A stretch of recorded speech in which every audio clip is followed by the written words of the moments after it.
केंद्रीय वित्त मंत्री निर्मला सीतारमण ने आज 2021-22 आम बजट पेश किया। बजट में लोग नफा नुकसान भी ढूंढने का प्रयास कर रहे हैं। इस संबंध में कांग्रेस नेता और पूर्व उप मुख्यमंत्री सचिन पायलट ने कहा कि केंद्रीय बजट पूरी तरह दिशाहीन है। देश की आर्थिक स्थिति चिंताजनक है और भाजपा सरकार के पास ठोस दिशा नहीं है। बजट महंगाई बढ़ाने वाला है। इसमें किसानों, बेरोजगारों, लघु उद्योगों की स्थिति में सुधार के लिए कोई ब्लूप्रिंट नहीं दिया है। पायलट ने कहा कि बजट में राजस्थान की पूरी तरह से उपेक्षा की गई है। पूर्वी राजस्थान नहर परियोजना सहित लंबित रेल लाइनों और नए हाईवे की घोषणा न होना राज्य की जनता के साथ भेदभावपूर्ण है।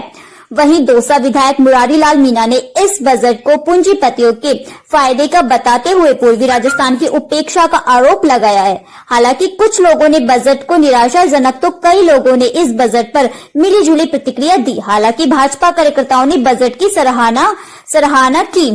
केंद्रित नहीं किया गया। इस बजट से जैसा मैंने कहा कि ये कहा गया कि बहुत गंभीर संकट था अर्थव्यवस्था के ऊपर। इस समय जब लोग मदद चाहते थे, क्योंकि बजट तो हर फरवरी में आता है, लेकिन इस बजट में लोगों को उम्मीद थी कि सरकार बात करती है आत्मनिर्भर बनने की, लेकिन आज लोगों को अपने भरोसे छोड़ दिया गया है। हम सब उम्मीद करते थे कि हो सकता है घोषणा हो कि जो कोरोना का टीका है, जो वैक्सीन है, वो सरकार सबके लिए फ्री में लगाएगी। उसकी कोई घोषणा नहीं करी गई है। और सेस के नाम पर आज पेट्रोल, डीजल, रसोई गैस लगातार उनकी कीमत बढ़ रही है। कीमत कम करने का, महंगाई कम करने का कोई इसमें जिक्र नहीं किया गया है। सिर्फ और सिर्फ जो संपत्ति, राष्ट्रीय संपत्तियां हैं, उसको कैसे हम बेचें और पैसा कमाएं। और भाजपा जब विपक्ष में थी तब इसी प्रकार के डिसइन्वेस्टमेंट के खिलाफ पार्लियामेंट के अंदर, पार्लियामेंट के बाहर बहुत हंगामा किया था। और आज पूरा यूटर्न लिया है। जैसे मैंने कहा, जो PSUs हैं, LIC है, इन्वेस्टमेंट की बात, FDI के खिलाफ बीजेपी ने हफ्तों तक पार्लियामेंट चलने नहीं दी। और आज इंश्योरेंस हो, डिफेंस हो, हर जगह आप FDI लाना चाहते हैं। तो कम से कम सरकार को ये स्वीकार करना चाहिए था कि हमने अपना स्टैंड बदला है। आधार कार्ड, GST, नरेगा, इन सब पर जो भाजपा का रुख था विपक्ष में, जब सत्ता में आए हैं पूरा बदल गया है। इसलिए इस बजट से बहुत निराशा पहुंची है।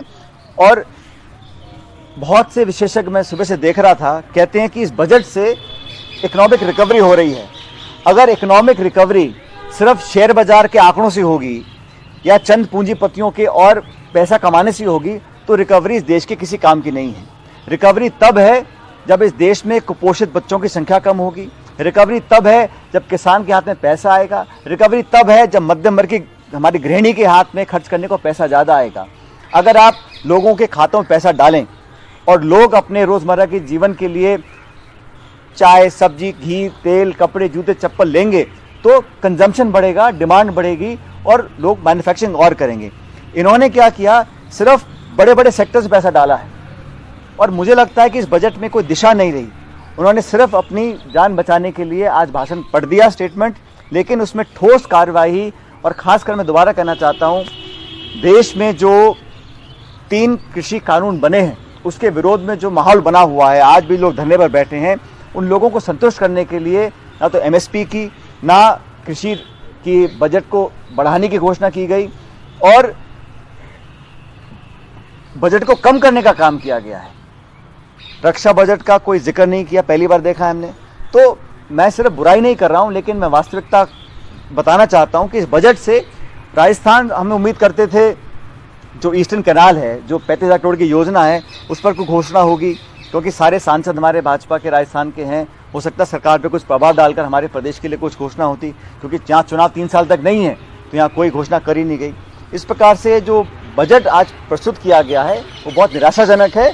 और इससे जो वर्तमान की समस्या है उसका समाधान नहीं होगा, बल्कि महंगाई बढ़ेगी और बेरोजगारी कम करने का कोई समाधान सरकार पेश नहीं कर पाई है।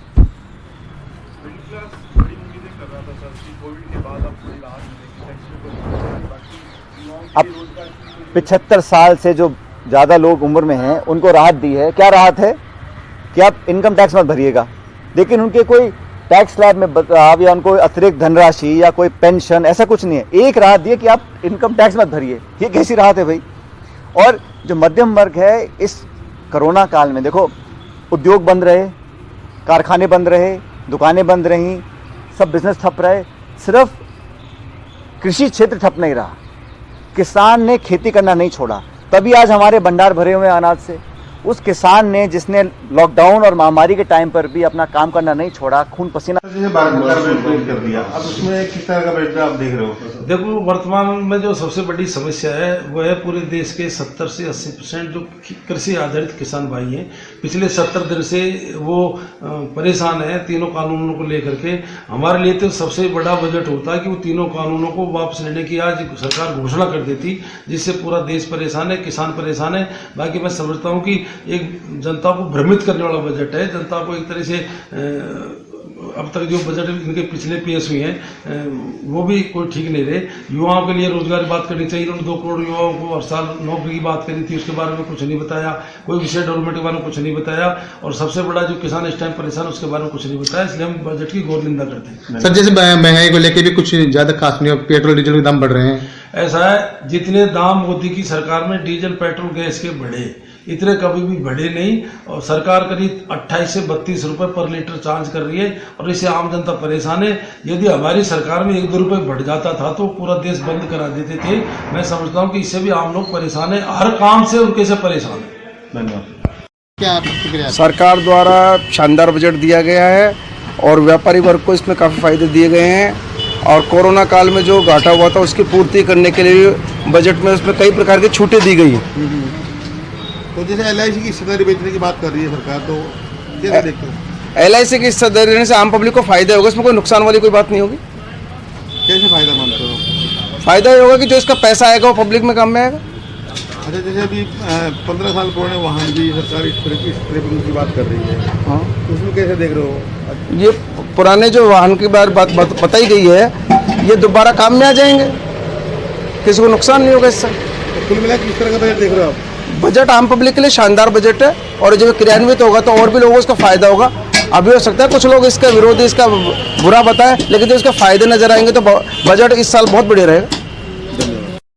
ये तरीका से देख लिया चाहे किसाना के लिए तो ये में कहीं भी कोई नहीं सारो, और किसान तो कितना दिन होगा आंदोलन करता, आज थोड़ी मोदी सुनियो को नहीं, और जो कि देश की 80% जनसंख्या किसान है, और किसान ही सारा देश को अन्नदाता थे, पर उनके प्रति तो सोचे ही को नहीं, या तो मोटा मोटा सेठा को पेट में रहते और वो सेठा सुई बस कमाई करे थे, और क्योंकि इलेक्शन में पैसा देगा वो चुनाव पर पैसा के बल जीते, अहिया को लोग सोचते मोदी जी को। तो गरीब और किसान और मजदूर के लिए तो बजट में कहीं भी सारों को नहीं मिलना चाहिए था, वो कम मिल पाया है, और इसमें कोई विशेष रियायत ज़्यादा सरकार द्वारा दी नहीं गई है।